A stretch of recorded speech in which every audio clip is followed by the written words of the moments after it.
Bismillahirrahmanirrahim. Assalamualaikum warahmatullahi wabarakatuh. Innal hamdalillah nahmaduhu wa nasta'inuhu wa nastaghfiruh wa na'udzu billahi min shururi anfusina wa min sayyiati a'malina. May yahdihillahu fala mudilla lahu wa may yudlil fala hadiya lahu. Allahumma anfa'na bima 'allamtana wa 'allimna ma yanfa'una wa zidna 'ilman. Allahumma tahhir qulubana minan nifaq wa tahhir a'malana minar riya wa tahhir alsinatana minal kadhib wa tahhir a'yunana minal khiyanah innaka ta'lamu kha'inatal a'yun wa ma tukhfis sudur. Bapak-bapak, ibu-ibu, jamaah salat subuh yang dirahmati Allah Subhanahu wa taala. Pertama-tama mari kita memanjatkan puji dan syukur kita kepada Allah Subhanahu wa taala yang telah memberikan kepada kita begitu banyak nikmat, memberikan kepada kita nikmat iman dan Islam, nikmat kesehatan dan keistiqomahan. Pada hari ini kita sudah memasuki puasa yang ke-28. Insyaallah puasa tinggal sedikit lagi finish ya. Kurang lebih 2 hari lagi. Ya, mudah-mudahan sesuai dengan prediksi di awal bahwa kita akan menggenapi bulan Ramadan menjadi 30 hari. Salat dan salam kita curahkan kepada junjungan kita Nabi Muhammad sallallahu alaihi wasallam, kepada keluarga, sahabat dan kepada para pengikutnya yang setia hingga akhir zaman.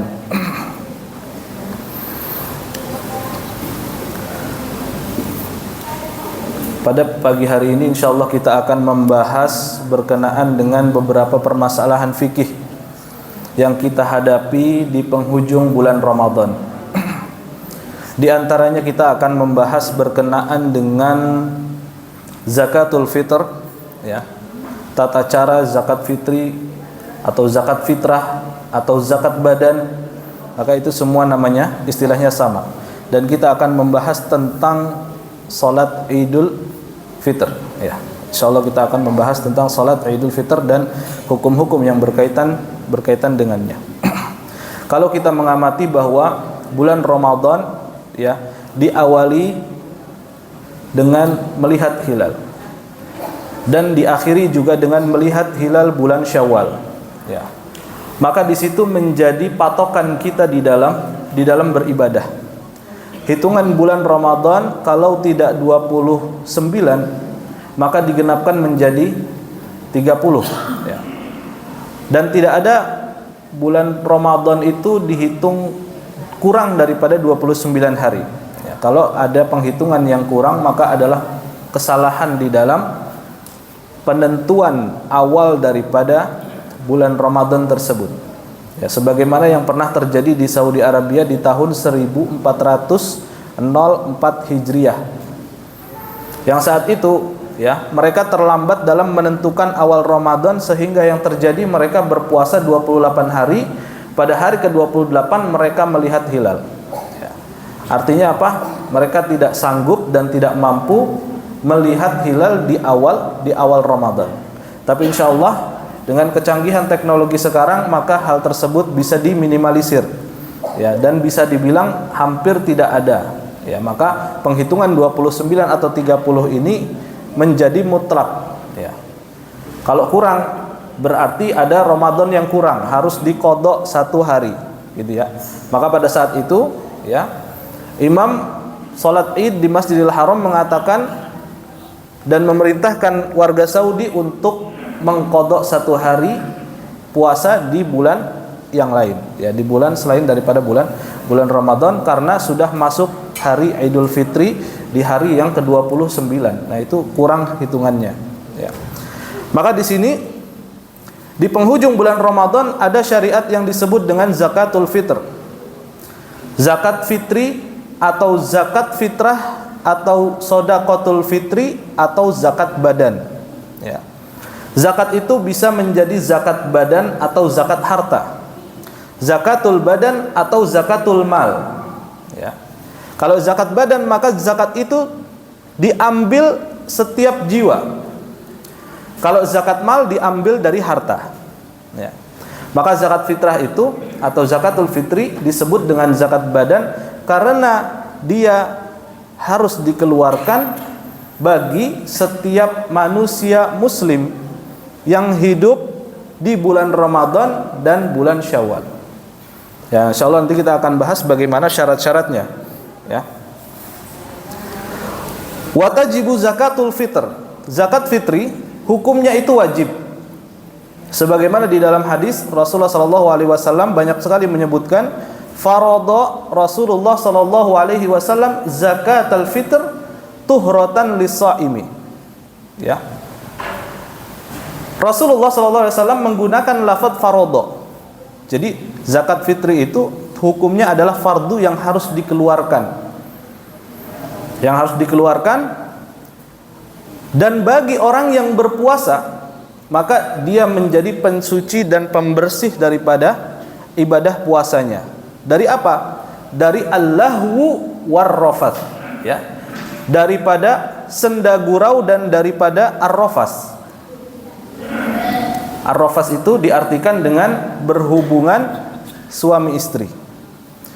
Sebetulnya Allah Subhanahu wa taala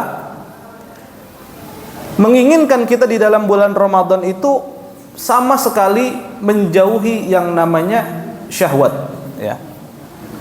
Tetapi Allah Subhanahu wa taala membolehkan bagi diri kita untuk menggauli istri-istri kita di malam hari. Ya, maka di malam hari di bulan Ramadan itu dibolehkan. Tetapi Allah Subhanahu wa taala masih menganggapnya sebagai pengurang daripada nilai ibadah Ramadan yang kita lakukan. Karenanya ditutup dengan apa? Ditutup dengan zakat fitri. Kalau kita melihat di dalam surat Al-Baqarah ayat 187, Allah Subhanahu wa taala berfirman, "Uhilla lakum lailatas siyami ar-rafathu ila nisaikum." Ya. Dibolehkan, dihalalkan bagi kalian pada malam harinya berpuasa atau malam hari di bulan Ramadan ar-rafath, yaitu berhubungan biologis ila nisaikum, kepada perempuan ataupun istri-istri kalian. Hunna libasul lakum wa antum libasul lahun. Mereka adalah pakaian bagimu dan kalian adalah pakaian bagi mereka. Ya, alimallahu annakum kuntum takhtanuna anfusakum fataba alaikum wa afa ankum. Nah, ini kata-kata kuncinya. Bahwa Allah mengetahui bahwa diri kita ini senantiasa menginginkan untuk bisa menyalurkan syahwat, ya. Maka Allah mengampuni kalian dan memaafkan kalian. Fataba alaikum wa afa ankum, ya. Artinya apa? Kok Allah memaafkan kita padahal Allah membolehkan? Artinya sebetulnya Allah tidak menginginkan kita untuk melakukan hubungan suami istri itu di bulan Ramadan. Maka di dalam hadis zakatul fitri Rasulullah mengatakan tuhratan lis-shaimi minal lahwi war-rafath. Pembersih bagi orang yang berpuasa dari apa? Lahu, senda gurau, permainan, dan ar-rafas, hubungan biologis antara suami dan istri. Maka di sini hukumnya menjadi wajib, ya. Wa yuqalu laha zakatul fitrati au al-khilqati bi thalathati asya. Disebut juga zakat fitrah, zakatul fitrah, zakat fitrah atau zakat fitri, maka sama saja. Penyebutannya boleh dua-duanya, ya. Atau zakat badan, gitu ya. Kalau pajak badan lain lagi. Nah, ini zakat badan, gitu ya. Kalau pajak badan, pajak perusahaan, gitu. Nah, kemudian ada syarat-syarat di mana diwajibkan bagi kita untuk membayar zakat fitrah. Yang pertama adalah Islam. Maka Allah Subhanahu wa taala tidak mewajibkan zakat fitrah ini bagi orang kafir. Orang kafir tidak wajib membayar zakat fitrah. Kecuali orang kafir yang mana dia menafkahi kerabatnya yang muslim. Seperti contoh, misalkan ada orang kafir memiliki orang tua, bapaknya usianya sudah 70 tahun, ya.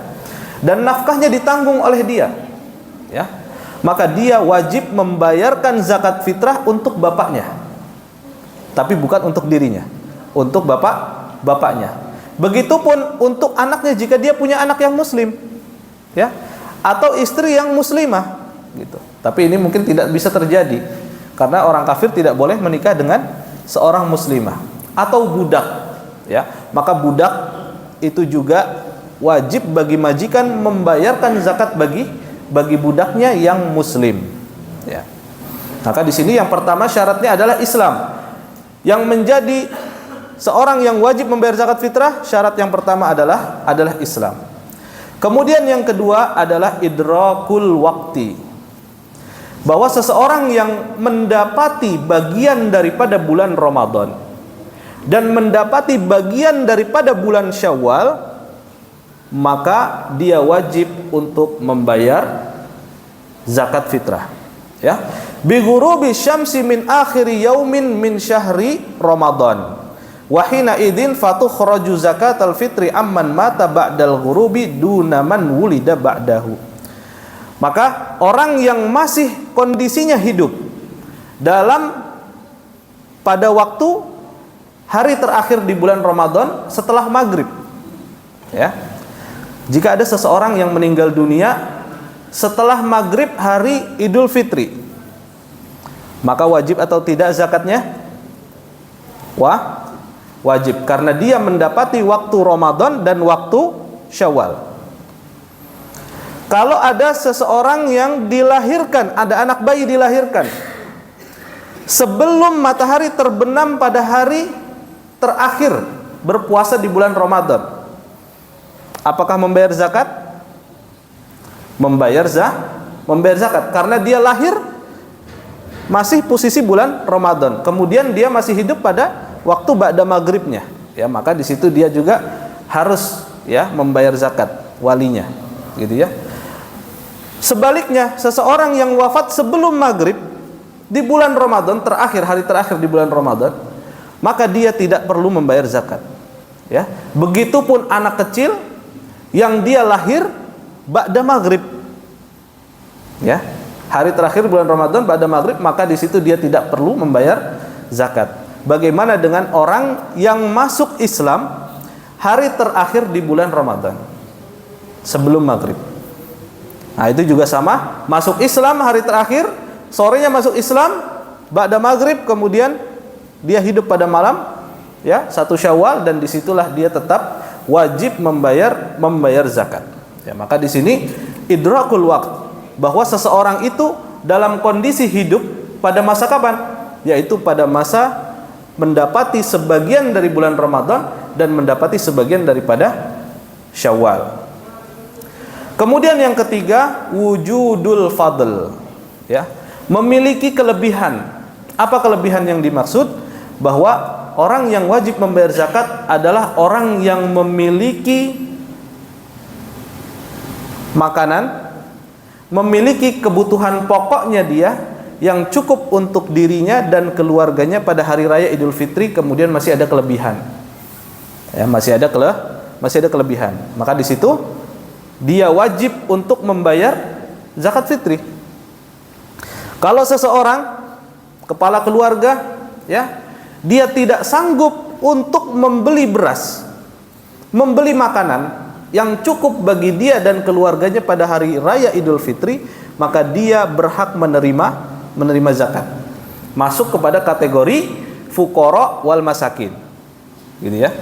Maka di sini kelebihan yang dimaksud adalah yaitu seseorang cukup bagi dirinya pada hari raya Idul Fitri, hanya pada hari raya Idul Fitri, ya. Selebihnya maka itu dia sudah dikenakan kewajiban membayar zakat. Misalkan sebagai panitia zakat, misalnya Pak Dadang di sini nanti bagi-bagi beras, Pak Dadang.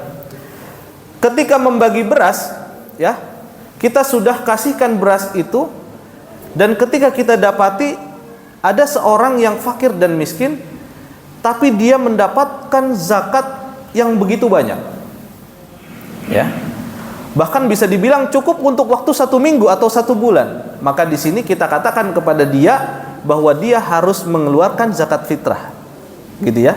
Karena apa? Karena dalam posisi dia sudah mendapatkan kelebihan tadi. Jadi wujudul fadl adalah adanya kelebihan untuk dirinya dan keluarganya khusus pada hari raya Idul Fitr. Nah, ini syarat yang ketiga. Kemudian syarat yang keempat adalah al-hurriyah, yaitu adalah merdeka, ya. Kalau budak hamba sahaya maka dia tidak wajib untuk membayar zakat, tetapi yang membayar zakat adalah siapa? Majikannya, ya. Yang membayar zakat adalah majikannya, sebab dia berhak mendapatkan nafkah dari majikan. Bapak-bapak, ibu-ibu yang dirahmati Allah, kita harus paham bahwa konsep nafkah di sini diterapkan di dalam zakat fitri. Ya, siapa yang wajib membayar zakat fitri? Maka adalah orang yang memberi nafkah.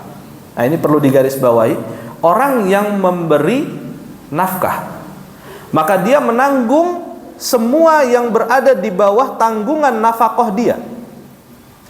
Gitu ya. Kalau seorang bapak, maka yang paling pertama diprioritaskan untuk membayar zakat adalah pertama dirinya sendiri. Sebagaimana disebutkan dalam hadis bahwa dia bertasaddaq an nafsihi, pertama dari dirinya sendiri, kemudian setelahnya yang diutamakan adalah istrinya, karena istri adalah berada di bawah tanggungan dia. Kemudian ketika dia sudah membayarkan istrinya, masih ada kelebihan, dia membayarkan untuk anaknya, gitu ya, untuk anaknya. Kemudian yang terakhir untuk orang tuanya, yang terakhir, lebih terakhir, hamba sahayanya kalau ada. Ya, jadi itu urutannya, bahwa seseorang wajib memberikan nafkah terhadap siapa yang dia memberikan zakat fitrah, membayarkan zakat fitrah untuk orang-orang yang berada di bawah nafkah dia. Gitu ya. Jadi bapak-bapak di sini harus kita perhatikan, kalau kita sudah punya anak-anak yang berusia baligh, laki-laki yang sudah baligh, maka dia wajib membayar zakatnya sendiri. Gitu ya. Kalau misalkan anak usia 13 tahun, 15 tahun, ya, mungkin belum kerja, belum punya penghasilan, bahkan masih ikut dengan kita di bawah nafkah kita. Maka bagaimana caranya supaya dia membayar zakat? Maka para ulama mengatakan di sini bahwa seorang bapak harus meminta izin kepada anaknya yang sudah balik, laki-laki ya, laki-laki, untuk membayarkan zakat fitrahnya. Supaya apa? Supaya sang anak ini berniat, ya, berniat untuk membayar zakat. Kalau dia tidak berniat, maka zakat itu tidak sah, akan menjadi sedekah biasa yang diberikan oleh bapaknya, gitu ya. Anak laki-laki ketika dia sudah mimpi basah, ketika dia sudah baligh, ya, dan dia sudah menjadi seorang yang mukallaf, kewajiban sholat, kewajiban puasa, kewajiban zakat itu adalah tanggungan bagi dirinya semua. Kalau anak perempuan masih menjadi tanggungan nafkah seorang bapak sampai kapan? Sampai dia menikah. Jadi ini harus difahami, kalau anak perempuan masih kita bayarin zakat fitrahnya, terus kita bayarin. Meskipun usia sudah tua, 25 tahun, 35 tahun belum nikah, masih di bawah tanggungan kita, masih kita bayarkan zakat fitrahnya, tidak ada masalah. Gitu ya. Tapi anak laki-laki ketika sudah balik, dia harus bisa membayar zakat fitrahnya sendiri. Kalau bisa kita ajarkan, nah ini buat kamu bayar zakat fitrah, pergi sendiri ke masjid, kasihkan Pak Dadang, gitu ya.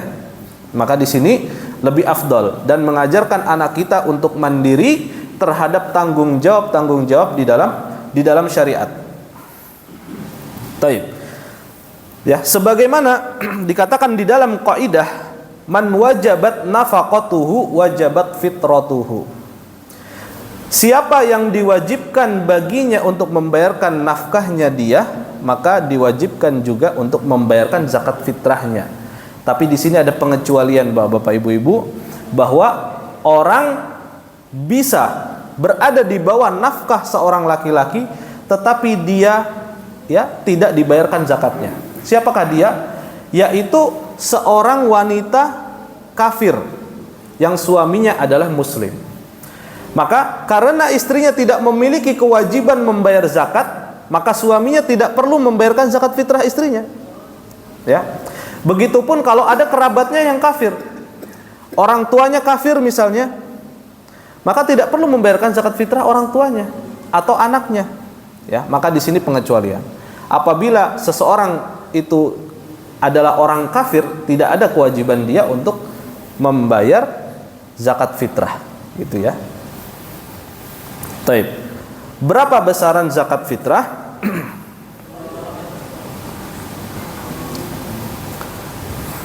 Wa yuzakki syahsu an nafsihi amman talzamuhu nafaqatuhu minal muslimin fala yalzamul muslim fitratu abdin qaribin wa zaujatin kufarin wa in wajabat nafaqatuhum wa idza wajabatil fitratu ala syahsi fayukhriju sa'an min quti baladih. Bahwa zakat fitrah itu besarannya adalah 1 sa', ya. Bahwa sa' ini adalah timbangan daripada di zaman Rasulullah yang sebesar 4 mud. Ya, mud itu bentukannya dulu pakai tangan gini aja diraup, ya. Berapa yang didapat? Ini 1 mud. Ya, gitu. Tapi juga ke sini-sini ada takarannya, ya. Mud nabawi itu ada dan sanadnya juga ada, gitu ya. Jadi ada yang bisa menentukan berapa dulu Rasulullah menakar untuk 1 mud. Maka 4 kali mud adalah satu sa'. Yang mana di sini kalau kita konversikan dengan kilogram, hampir mencapai 3 kilogram. Ya, hampir mencapai 3 kilogram. Baik. Dan yang wajib untuk dibayarkan sebagai zakat fitrah adalah makanan pokok. Ya. Maka makanan pokok ini kalau di Indonesia beras secara umum, maka hendaknya di situ kita membayarkan beras. Dan ini qaul jumhurul ulama. Pendapat jumhurul ulama, ya, dan dengan dalil yang begitu kuat. Ya, meskipun banyak juga sebagian ulama yang mengatakan bahwa boleh mengeluarkan zakat fitrah dengan uang.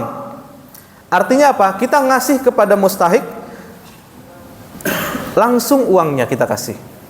Ya, langsung uangnya kita kasih. Dan itu juga merupakan pendapat yang kuat. Ya, meskipun jumhur pendapatnya sangat sesuai dengan nas dan dicontohkan oleh Rasulullah, tetapi pendapat yang dikatakan oleh sebagian ulama boleh mengeluarkan zakat fitri dengan uang itu juga termasuk pendapat yang kuat. Dikatakan oleh Imam Abu Hanifah dan Imam Al-Bukhari. Imam Al-Bukhari mengatakan boleh mengeluarkan dengan uang. Syekhul Islam Ibnu Taimiyah, bahkan sebagian ulama Syafi'iyah mengatakan boleh mengeluarkan dengan uang. Dalilnya apa? Dalilnya ada. Sebuah hadis dari Rasulullah SAW, beliau bersabda, "Ighnauhum anis su'ali fi hadzal yaum." Berikanlah mereka kelapangan daripada harta itu pada hari tersebut, yaitu pada hari Idul Fitr. Ya. Makanya kita dapati kalau misalkan di negara-negara yang fokus untuk memberikan zakat fitrah itu dalam bentuk makanan pokok, maka banyak yang menjualnya lagi. Ya, dia terima 5 kilo dijual 4 kilo. Karena apa? Yang dibutuhkan oleh seseorang bukan hanya sekedar nasi. Dia kadang butuh lauknya, ya. Ada yang butuh buat obat, ada yang butuh token listriknya habis misalnya di rumah, beli pulsa misalnya buat nelpon sana keluarga yang di jauh tinggalnya, dan lain sebagainya. Maka para ulama di sini mengambil kebolehan, ya, untuk membayarkan zakat fitrah itu dengan uang, ya. Meskipun tetap yang mana kalau dikatakan mana yang paling sesuai dengan sunnah, dengan bahan makanan pokok. Lalu kemudian apabila di suatu tempat bahan makanan pokok itu yang dimakan bukan hanya satu jenis, kira-kira apa yang dikeluarkan untuk zakat? Seperti di Timur Tengah misalnya, ada gandum dan ada beras, ada nasi. Kira-kira mana yang digunakan untuk zakat fitri? Nah, di sini para ulama mengatakan dilihat dalam 1 tahun. Apabila di situ dalam 1 tahun lebih banyak konsumsinya beras, maka zakat fitrinya menggunakan beras. Apabila sebaliknya konsumsinya adalah gandum pada 1 tahun tersebut, maka di situ mengeluarkan zakatnya gandum. Ya. Dan orang-orang yang tidak tinggal mukim di satu tempat, ya, disebut dengan, kalau di zaman Rasulullah itu, ya, mereka yang tinggalnya berpindah-pindah. Nah, nomaden, mereka bikin tenda, tinggal 1 bulan, nanti pindah lagi 1 bulan lagi, kayak gitu. Maka orang-orang yang tinggal dalam keadaan seperti ini, zakatnya apa yang harus dia keluarkan? Mengikuti penduduk setempat yang paling dekat dengan tempat dia tinggal. Ya. Maka di sini kalau di Indonesia secara umum adalah beras, tapi kalau kita perhatikan di Indonesia Timur, barangkali beras itu tidak umum, sulit untuk dijangkau atau harganya tinggi. Maka apa yang bisa digapai dengan mudah? Misalnya lagi musim sagu melimpah dan orang-orang makan sagu, harganya pun masuk akal. Maka di situ dikeluarkan zakatnya dengan menggunakan sagu, gitu ya. Wallahu taala a'lam bissawab. Lalu kemudian apabila seseorang di rumahnya hanya memiliki beras yang tidak sampai kepada 1 sok, misalnya hanya setengah sok, 2 mud saja, ya. Apakah dia tetap mengeluarkan zakat atau tidak mengeluarkan zakat? Maka para ulama mengatakan al-maisuru la yaskutu bil ma'sur, bahwa sesuatu yang mudah bisa dilakukan, tidak dijatuhkan, tidak dibatalkan dengan kesulitan yang ada. Apabila seseorang hanya memiliki tidak sampai kepada 2,7 kilo misalnya, tidak sampai 1 sok, ya, atau hanya punya uang 20.000 misalnya, dan dia mau membayar zakat fitrah, maka apa yang bisa dia keluarkan? Dia keluarkan, diniatkan untuk membayar zakat fitrah, gitu ya. Kalau untuk keluarganya, ya, dia mampu untuk membayar 5 anggota keluarganya, padahal ada 8 anggota keluarga, nggak masalah, tetap keluarkan zakat fitrah tersebut, gitu ya. Maka di sini zakat fitrah juga sifatnya adalah saling melengkapi. Jadi sebetulnya kalau kita teliti secara detil, itu memang ada perbedaan pendapat di antara para ulama terkait masalah kiloan yang persis seperti apa. Ada yang mengatakan 2,5, ada yang mengatakan 2,7, ya. Nah, di sini kita mengikuti keputusan pemerintah yang sudah ditetapkan, ya. Kalau tadi dikatakan 2,7 ya beras, 2,7 kilogram beras. Ya, maka di situ yang harus kita keluarkan itu segitu, Bu. Jadi ketika kita melihat zakat fitrah ini juga bisa dibayar dengan lebih. Sebagian ulama mengatakan bayar 3 kilo. Sebagai apa? Sebagai jaga-jaga. Dan niatnya bagaimana? Niatnya zakat dan sodakoh. Itu lebih aman, ya. Ustadz, ana khawatir takutnya kurang. Ya udah, nggak ada masalah. 3 kilo insya Allah lebih dari cukup, dan niatkan lebihnya sebagai sodakoh. Itu kalau khawatir. Tapi kalau kita sudah mendapatkan keputusan dari para ulama, dari pemerintah 2,7, insya Allah itu sudah menggugurkan kewajiban kita. Ya, jadi nggak ada masalah ibu mau ngasih beras atau uang, itu nanti biar panitia yang mengaturnya. Tidak ada masalah. Jadi gini, yang disebut dengan qut muddakhar ataupun bahan pokok makanan itu adalah yang bisa disimpan, ya. Dan secara umum yang bisa disimpan itu sudah mafhum, semua orang mengetahui dan paham, ya, seperti beras, gandum, sagu, mau disimpan setahun pun masih bisa dimakan. Ya, meskipun mungkin udah berubah dan lain sebagainya. Tapi Indomie, Pak, mungkin 6 bulan udah expired, Pak. Ya, jadi bukan termasuk bahan makanan yang dia adalah qut atau bisa disimpan. Gitu. Ya, mudah-mudahan bisa difahami. Taib. Kalau hitungan 2,5 kilo kita bawa berasnya sendiri sesuai keputusan dari Basnas tadi, itu sudah cukup. Karena kalau kita bawa beras dari rumah, itu artinya beras yang kita makan, ya, dan itu sudah cukup. Kita beli beras 2,5, bawa beras ke sini 2,5 kilo merek beras Lahap misalnya, yang satu karungnya 350.000, itu lumayan, udah yang paling top ya. Berapa kiloannya tuh? Di atas 15.000 atau 15.000 ya. Maka di situ ya kita udah gugur kewajibannya insya Allah, gitu ya. Tapi kalau ke panitia zakat ngasihkannya ke sini, ke Padadang misalnya, maka alangkah baiknya kita ya tadi uangnya saja 40.000 supaya nanti bisa disesuaikan, ya, gitu. Taib. Waktu pembayaran zakat fitrah Zakat fitrah yang sifatnya adalah wajib tersebut memiliki 5 waktu yang bisa kita perhatikan di sini kapan untuk pembayarannya, ya. Yang pertama adalah waktu yang wajib. Waktu wajib untuk membayar zakat fitrah adalah ketika terbenam matahari malam Idul Fitri. Maka ketika matahari terbenam, maka masuk kepada waktu wajib untuk membayar zakat fitri. Dan yang kedua adalah waktu yang sunnah. Kapan waktu yang sunnah? Waktu yang sunnah adalah ketika kita pagi hari keluar menuju sholat id, ya, sambil kita keluar kita kasihkan kepada mustahik langsung, bukan kepada panitia zakat. Kalau namanya itu panitia zakat ngasih kerjaan lagi itu namanya, gitu ya. Kalau kita pagi-pagi berangkat mau ngambil sunnahnya, Ustadz, ana mau ngambil sunnahnya, bayarnya pagi-pagi, nggak ada masalah, tapi bayar langsung kepada mustahik, jangan kepada panitia zakat, repot. Karena Pak Dadang lagi nyiapin di sini lagi takbiran gitu, ya. Jadi jangan sampai kita salah paham bahwa memberikan pada pagi hari itu waktu yang memang sudah sangat mepet sebetulnya. Tapi itu waktu yang sunnah, ya, waktu yang sunnah. Bagi orang-orang yang menerima, bagi orang fakir dan miskin, itu seperti orang yang ketiban rezeki nomplok gitu, ya. Pagi hari sedang diharap-harapkannya dia dapat zakat fitrah. Nah, seperti itu. Ya, jadi meskipun ini sunnah, tapi harus kita perhatikan itu waktu yang memang sudah mepet sekali. Waktu yang mubah untuk membayar zakat fitrah adalah dari awal Ramadan. Ya, sebagaimana dikatakan sebagian ulama, kita boleh membayar zakat fitrah di awal Ramadan. Gitu ya. Dan kita niatkan itu sebagai zakat fitrah. Ya. Tetapi kalau bisa jangan terlalu awal. Ya.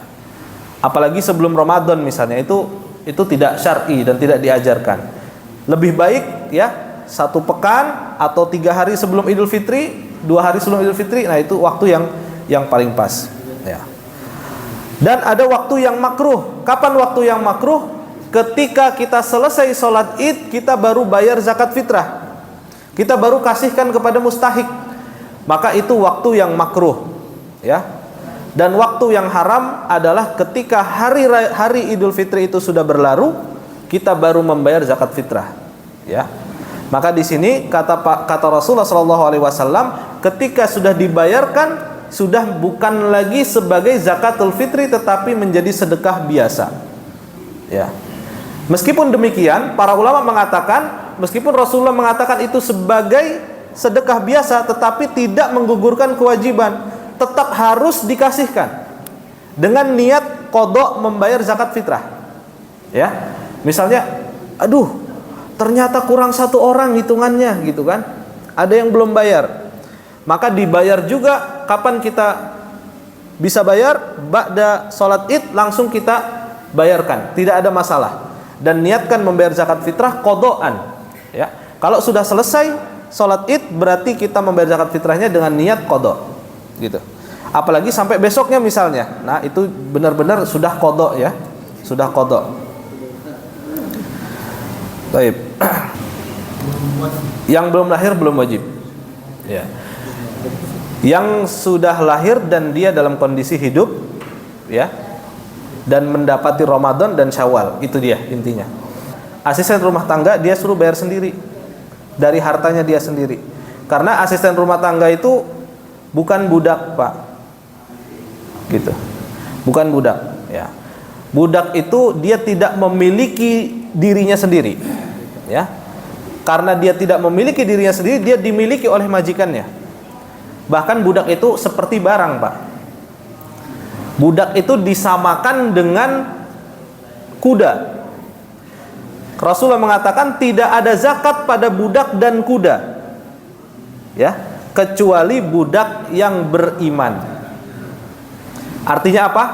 Membayar zakat fitrah untuk budak yang beriman.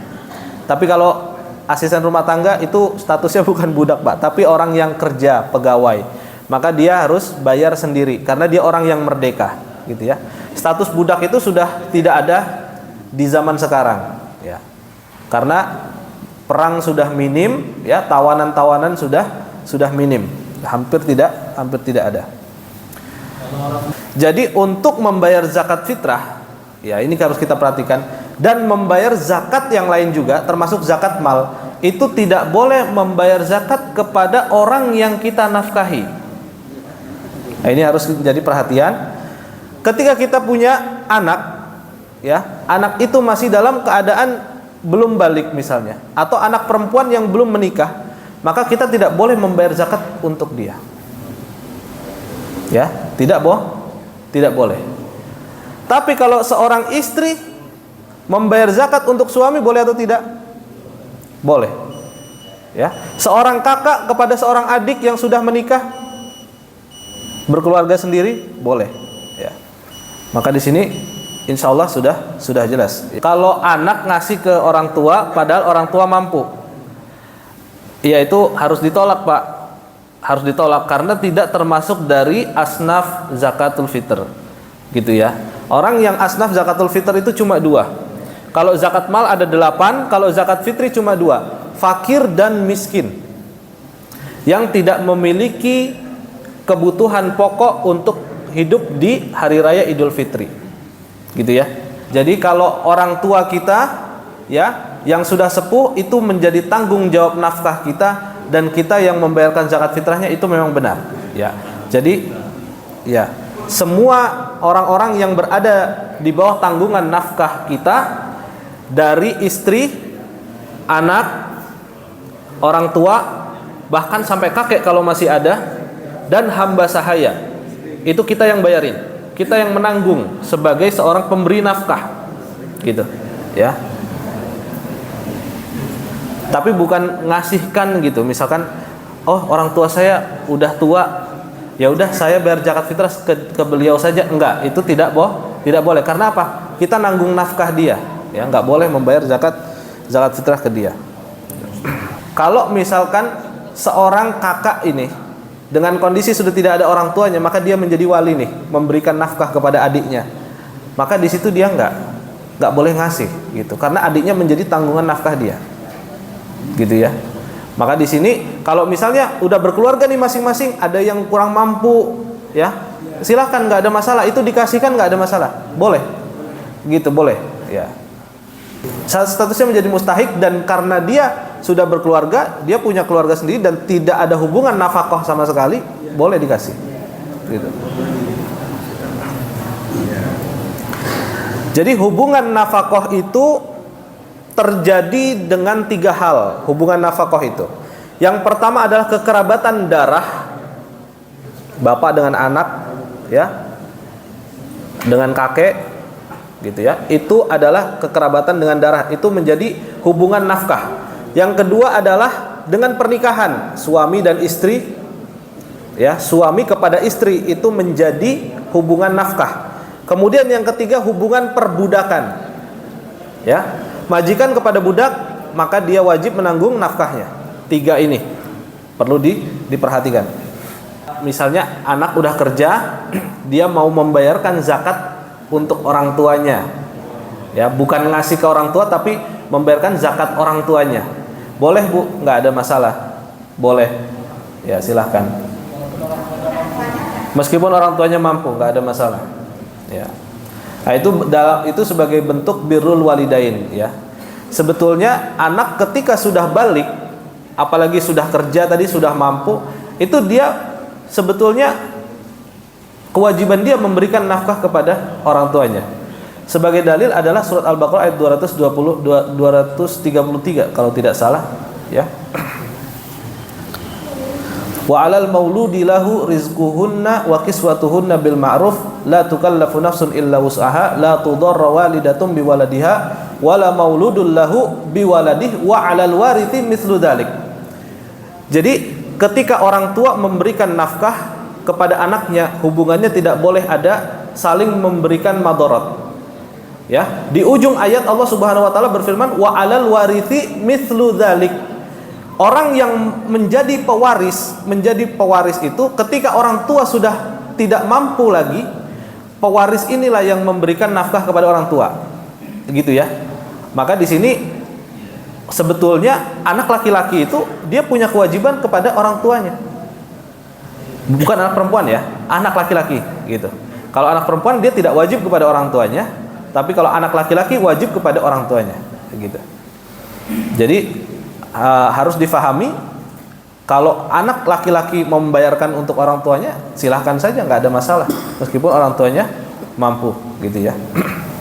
Anak perempuan sudah nikah, tetapi suaminya miskin, kita boleh bayar zakat ke dia, ke suaminya itu. Iya, sudah di luar tanggungan nafkah, nggak ada masalah. Jadi anak, maksudnya izin itu adalah supaya dia berniat gitu. Meskipun misalnya bapaknya tetap yang bayarin gitu, tapi kasih tahu, nak, Abi bayarin kamu zakat fitrah, kamu harus niat ya bahwa kamu yang sudah membayarkannya sendiri, tapi melalui Abi gitu, nggak ada masalah. Ya. Memang afdolnya ada ijab kabul. Minimal kita mengatakan saya berikan ini zakat fitrah, terus saya terima, udah itu cukup gitu ya. Dengan doa itu lebih bagus lagi ya, sebagaimana yang sudah dicontohkan ya di beberapa riwayat ya. Ketika Rasulullah juga mendoakan ya, di dalam ayat khudh min amwalihim shadaqatan tutahhiruhum wa tuzakkihim biha wa sholli alaihim inna salataka sakanul lahum.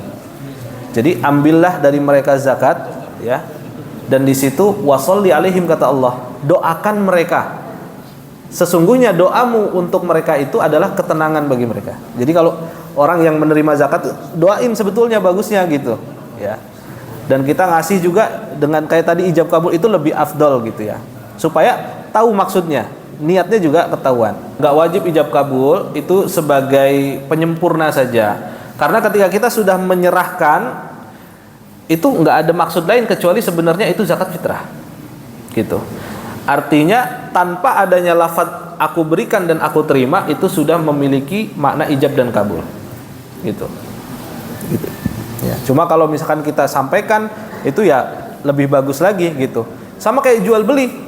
Jual beli kita kalau ke Indomaret apa, misalkan kita katakan, Mbak saya beli ini ya, harganya segini ya gitu, ini uangnya, saya terima ya kan, nggak ada kayak gitu. Karena sekarang cash and carry, nggak pakai ngomong, ambil sat, udah langsung bayar gitu ya. Jadi ijab kabul di cash and carry itu sebenarnya tidak ada ya, karena dia apalagi vending machine itu ya, yang pakai mesin itu keluar sendiri, masukin koin keluar sendiri, apa minuman dan lain sebagainya. Nah, itu nggak ada akadnya, nggak ada ijab kabulnya gitu ya. Itu.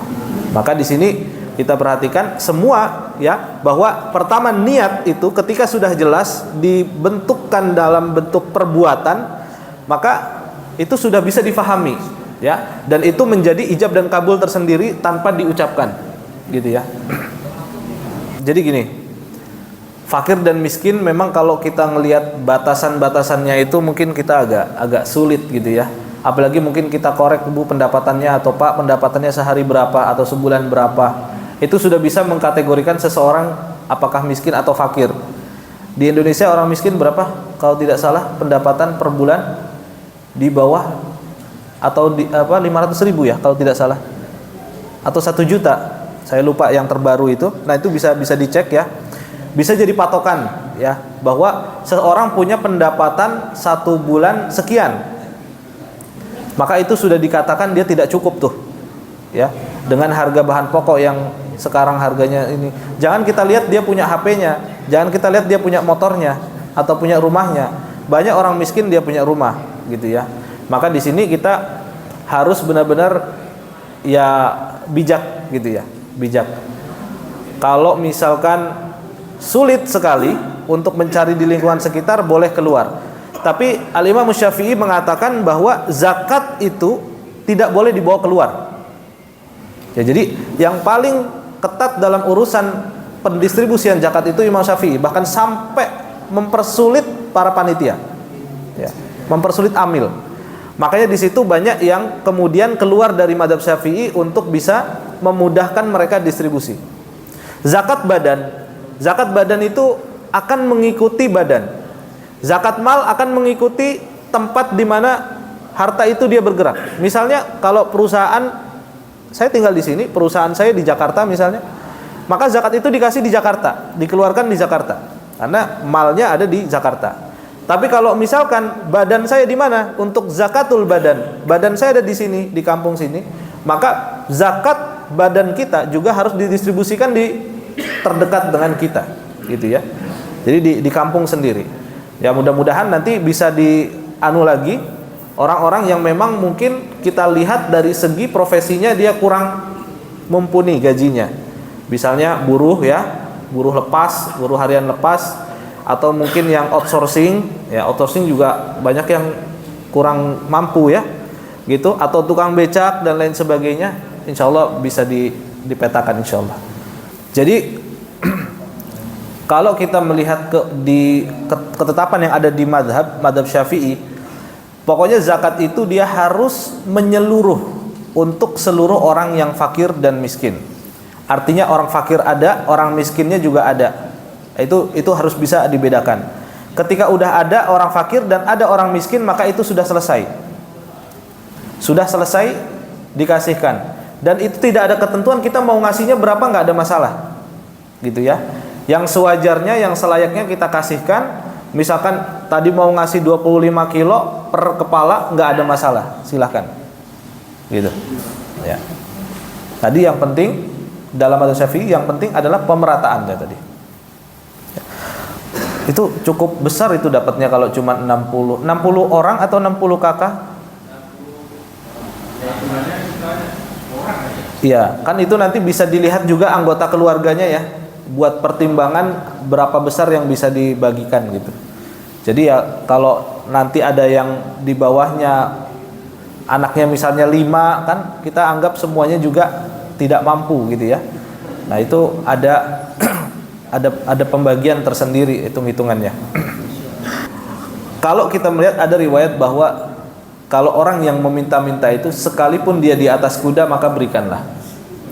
Jadi kalau misalnya kita mau ngasih orang itu, bahkan kalau dia dalam keadaan yang kita lihat kok kayaknya orang kaya gitu, tapi dia kok minta gitu, kalau kita bisa ngasih ya udah kasih gitu. Tapi kalau nggak mau ngasih ya sudah, jangan dipaidu istilah orang Jawa ya, kasihan gitu. Kasihan ya. Memang kalau mengemis itu ya bukan sesuatu yang istimewa ya, artinya tidak terhormat gitu. Jadi di sini kalau orang-orang yang pengemis ya, kalau memang dia nggak punya kemampuan lain untuk hidup selain itu ya, bisa kita bilang juga mungkin dia kategorinya miskin ya, mungkin bukan fakir tapi miskin gitu.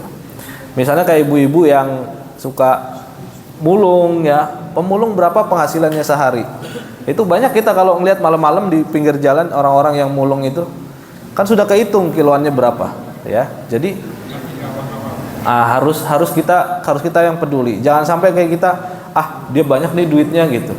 Jangan kita lihat ke situnya gitu ya. Apalagi ini punya rumahnya kayak begini tapi dia punya deposito gitu ya, repot. Meskipun seseorang yang berkebutuhan dia mustahik, tapi dia juga boleh bayar zakat gitu. Tidak terbatas sih, kalau misalkan dia dapat dia mau zakat dulu, gampang nanti mungkin mikirnya belakangan lah gitu. Enggak ada masalah gitu ya. Itu justru malah luar biasa dan semuanya malah jadi bayar zakat tuh ya gitu. Akhirnya bareng-bareng makan Pak ya. Luar biasa insyaallah. Kita cukupkan sekian. Mudah-mudahan Allah Subhanahu wa taala memberikan kepada kita pemahaman dan memberikan kepada kita kemudahan untuk menjalankan apa yang sudah kita pelajari. Kita akhiri bersama dengan membaca hamdalah dan doa kafaratul majlis. Alhamdulillahirabbil alamin. Subhanakallahumma wa bihamdika asyhadu an la ilaha illa anta astaghfiruka wa atubu ilaik. Wassalamualaikum warahmatullahi wabarakatuh.